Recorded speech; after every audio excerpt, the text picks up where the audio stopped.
In Slovakia, nationalist left government contestant Peter Pellegrini wins the country's presidential election, cementing the grip of pro-Russian Prime Minister Robert Fico over the country.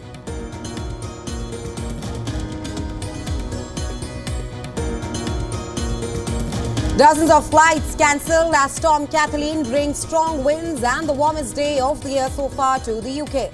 About 140 flights departing and arriving at UK airports were cancelled after the Met Office issued a yellow weather warning for wind.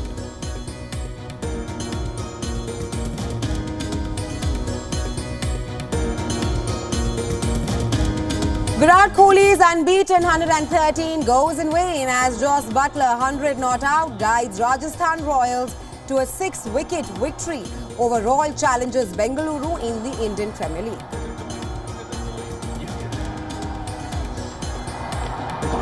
For Joss Butler, his 6th in the IPL, well deserved.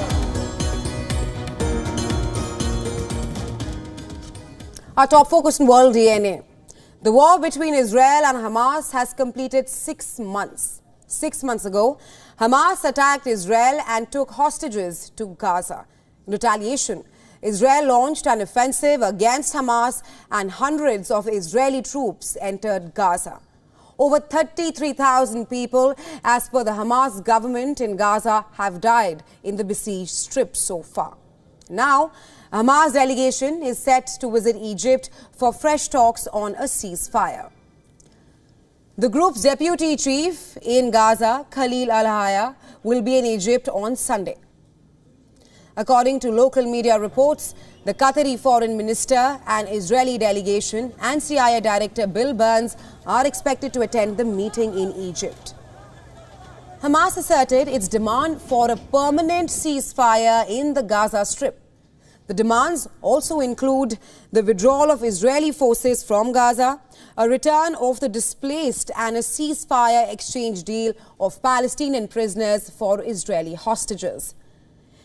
Meanwhile, in Tel Aviv, some 100,000 people rallied to demand the resignation of Israeli Prime Minister Benjamin Netanyahu. Demonstrators say they want an early election and return of the hostages who are in Hamas's captivity.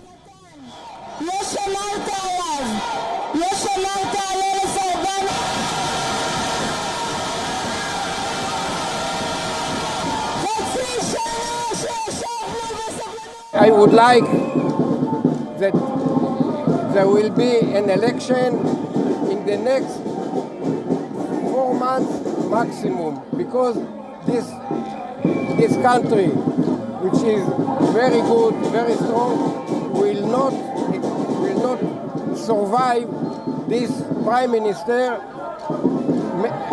maybe 6 months. So it is imperative that there will be election very, very soon. This country must exist. We don't have another country, but we have to be a good country, a moral country that protects itself, but acts according to human rights. Thank you. As the pressure grows on Netanyahu government for the release of hostages, Israeli commandos recovered the body of a hostage held in Khan Yunis in the southern Gaza Strip. The Israeli military said that 3 months ago he pleaded for his release in a video issued by his Hamas captors. At least 35 hostages have died in Gaza captivity. Hamas claims some of these were killed by Israeli strikes. On the other hand, the devastation in Gaza continues. A team of World Health Organization says that Gaza's Al-Shifa hospital smells of, and I'm quoting here, rotting bodies. The team said it saw at least 5 dead bodies at the complex.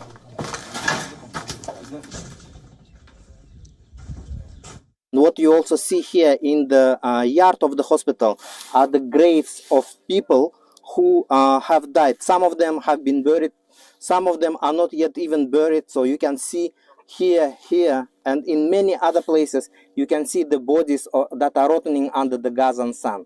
This is horrible and this is unimaginable. This war should stop now. The United Arab Emirates and Egypt conducted another round of airdrop of crucial food aid. 2 UAE planes and 2 Egyptian ones dropped 82 tons of relief aid and supplies over isolated areas in northern Gaza.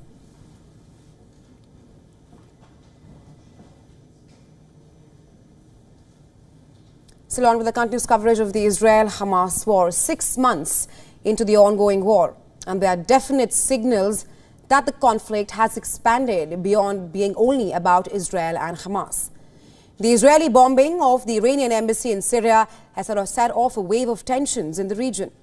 After the Hezbollah chief warned of revenge against a suspected Israeli attack on the Iranian embassy in Syria, a top Iranian military commander has renewed calls to hit back. زمان عملیات، نوع عملیات، تدبیر عملیات، طرح و نقشه عملیات را ما تعیین می‌کنیم به نحوی که او را از کارش پشیمان کند قطعاً انجام خواهد گرفت.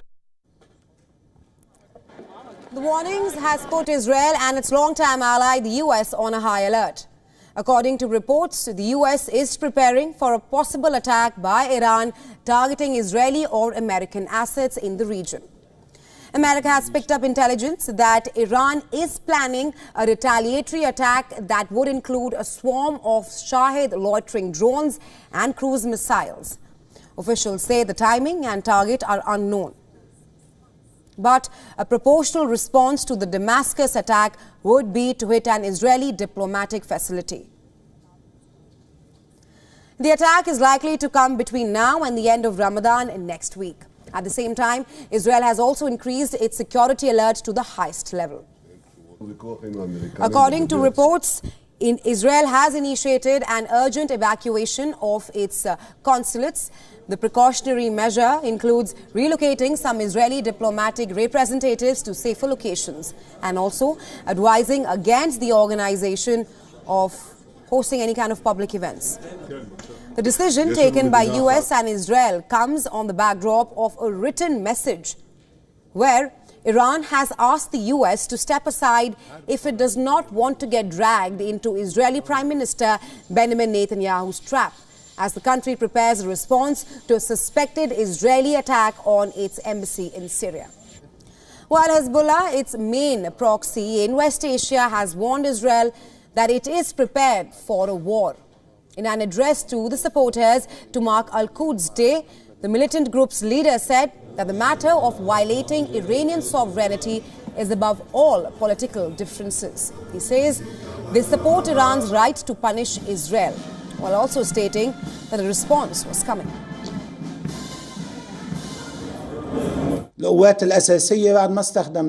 The issue of the Iranian consulate is a turning point in the events that occurred from October 7th till today. Be certain, be sure that the Iranian response to the targeting of consulate in Damascus is definitely coming against Israel. In other global news, Mexico and Ecuador tensions are on the rise. And that's because Mexico has suspended diplomatic ties with Ecuador after police forcibly broke into its embassy and arrested former Ecuadorian Vice President Jorge Glass. México anuncia el inmediato rompimiento de relaciones diplomáticas con Ecuador. En este sentido, el personal diplomático de México en Ecuador abandonará ese país de inmediato. México espera que Ecuador ofrezca las garantías necesarias para el abandono del personal mexicano. México recurrirá a la Corte Internacional de Justicia para denunciar la responsabilidad de Ecuador por violaciones al derecho internacional. Glass was seeking an asylum in the embassy since December last year. Former Ecuadorian Vice President claims that he was being persecuted by Ecuadorian officials. Well, he has been convicted twice on corruption charges. Mexico's Ministry of Foreign Affairs said that it offered political asylum to Glass and called on Ecuador to grant him safe passage out of the country. However, the Ecuadorian Special Forces They rather forcefully entered the embassy on Friday night and arrested Glass. Ecuador's President Daniel Noboa has said, and I'm quoting him here, Ecuador is a sovereign country and we are not going to allow any criminal to go unpunished, unquote. Mexican President Andres Manuel Lopez Obrador expressed that the storming of the embassy and arrest of Glass constitutes an authoritarian act and a violation of international law and sovereignty of Mexico, unquote.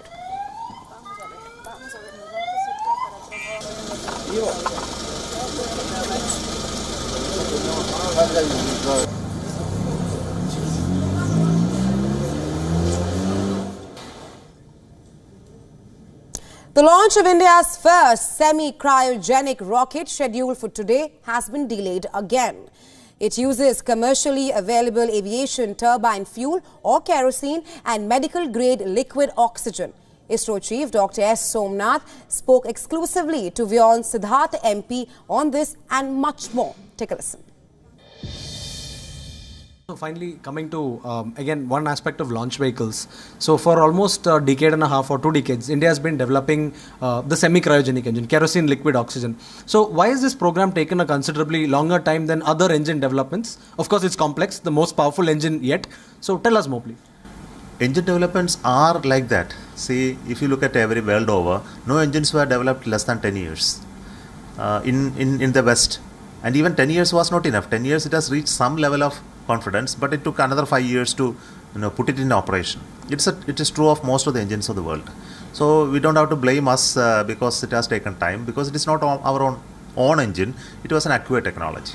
So that it has its own challenges, because acquired technology we don't get everything, which we have to learn ourselves. And another important question is it had so many new materials which we are not having. It was all coming from somewhere else. Everything has to be indigenized and mastered. Of course, it has to test from incrementally to that full level. So it has taken that challenge, and many a times we face failures and problems. So that's why I am taking a conscious view now. We should not. We should develop something which is with a very strong tie-up of knowledge transfer, including knowledge transfer, and including manufacturing knowledge transfer. We took so much of time in the manufacturing knowledge itself. It's not the technology of this engine that we know how to make it in India.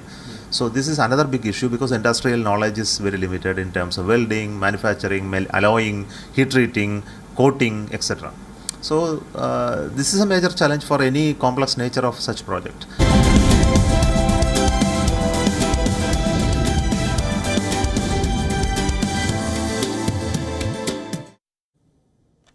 Well, there's no sugarcoating. Chocolate prices are going up. Why? Because of rising cocoa cost from adverse weather, which is biting into chocolate. Now, the question being, will vanilla face the same crisis? Our next report tells you more. Take a look. Sweet tooths are in for double trouble. Storms are ravaging the world's leading vanilla grower, which is a popular ice cream flavor. And rising cocoa prices are cutting into chocolate. Cyclone Gamane has pounded Madagascar, destroying vanilla pods and flooding farms in its path. The region is vital for the production of vanilla beans. West African cocoa growers have had yields fall due to heavy rain and disease.